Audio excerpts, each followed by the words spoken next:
Please, parents, listen to this because it will be of great help to you, especially when you are under your care.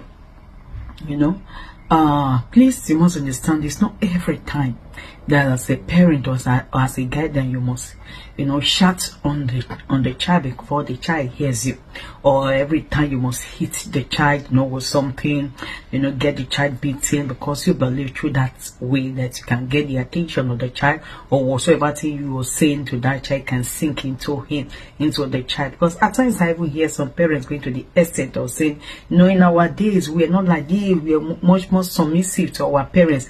I too have said so also. I'm not exempted. But one thing I've come to notice these days is that if you look back to our days, as I said, far back, maybe when we were growing up, 30 years ago, 40 years ago, even 20 years ago, you can agree with me that the distraction in our present day, world was not like before when we were growing up. You see, like in our days, what can distract us?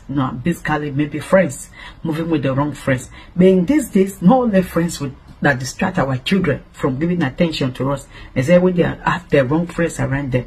Also, this social media of a tip. Yeah, the YouTube will tell them want you to that they should do that differs from the one you will be telling them.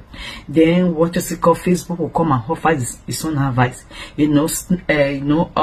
Friends that will chat with TikTok. The list is endless, on and on like that. To the extent, some of our children of even know more things, about the social media than we do as parents because they have the time. So all I'm trying to say is that there are a lot of distractions, there are a lot of things that is making them not to give it to us as parents. So my best counsel to us is that people used to say that with the boy. There's an extent you smack a child. If it comes in that child life, you don't need to be hitting that child again. All you need to sit that child then and begin to cancer. Yes, especially from that teenage age. You think they don't hear you? Have you not noticed that after canceling your child, pour that heart of love, care, the child will let you say, I'm sorry mom, I'm sorry dad, I will not repeat it again. And before you know, you see that child falling back to what he or she has apologized that it's not going back. See, and we start shouting and everything. Many times, it's not that they didn't make up their mind that initial stage when you talk to them to really change from that bad behaviors, heel attitude. Is because of they made up their mind, but immediately they left your presence, going back the next day to school because of the friends they met, they missed up with, or because of what they saw, one thing or the other they saw in the social media that is like contradictory to what you've told them. So please, as parents, we have got extra work to do.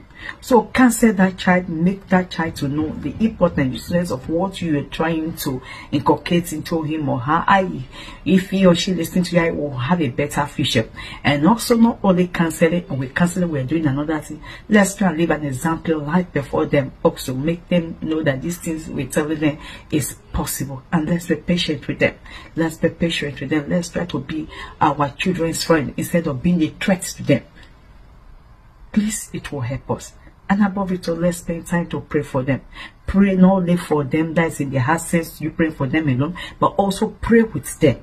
Let the family altar keep on burning. Because when they leave your presence, they go to school, you are no longer there. You don't know they miss with and all that. So God to recover some of our school also. The kind of teachings the daughters or us are they inculcate in these children. It's our fetch for what we teach them. And so imagine a Christian home, you teach them about the way of Christ and everything. And not them to get to school and they are teaching them another thing inside because they say it's in the curriculum and all that. You see, things are happening in our world. It's only prayers and being close to our children can help save the present generation. Please, parents, let's see what we have got work to do. And God will help us. I know some of us, we are already trying. But maybe we also need to go extra mile. Because tomorrow you start to enjoy it. When your child stands up. Say, come.